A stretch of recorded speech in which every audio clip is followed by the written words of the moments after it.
आषाढ़ी एकादशी के पावन अवसर पर आज भू वैकुंठ पंढरपुर में मुख्यमंत्री एकनाथ शिंदे और उनकी सहचारिणी लता शिंदे समेत एक वारकरी दाम्पत्य के हाथों श्री विठ्ठल रुक्मिणी की शासकीय महापूजा संपन्न हुई।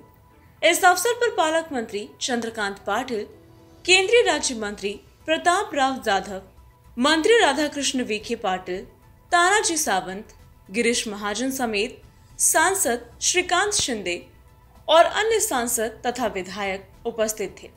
महापूजा के बाद आयोजित कार्यक्रम में मुख्यमंत्री ने उपस्थित वारकरियों को संबोधित किया।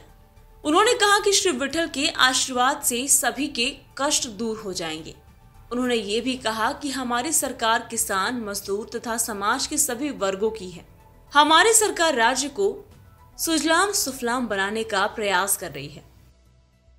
माझे बाबाही होते पूजेला। आज 4 पिढ्या हा 3 वर्ष सातत्याने पांडुरंगाच्या आशीर्वादाने, आपल्या सगळ्यांच्या जनता जनार्दनाच्या आशीर्वादाने ही शासकीय महापूजा करण्याचं भाग्य मला लाभलं।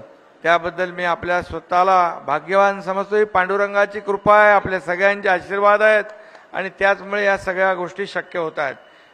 पंढरपूरला आपण आल्यानंतर सगळीकडे जो पांडुरंगाचा जयघोष आपण ऐकतो, या ठिकाणी सगळं जे काही वातावरण पाहतो आपण, अगदी भक्तिमय वातावरणामध्ये सगळे लोक आशीर्वाद घेत आहेत, पांडुरंगाचं दर्शन घेत आहेत।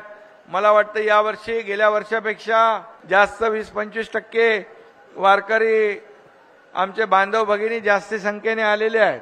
कारण पाऊस चांगला पडलाय, पेरण्या झाल्या, दुबार पेरणीचं संकट नाही, एसटीला प्रवास ज्येष्ठांना मोफत, महिलांना अर्ध तिकीट आणि टोल फ्री करून टाकलंय।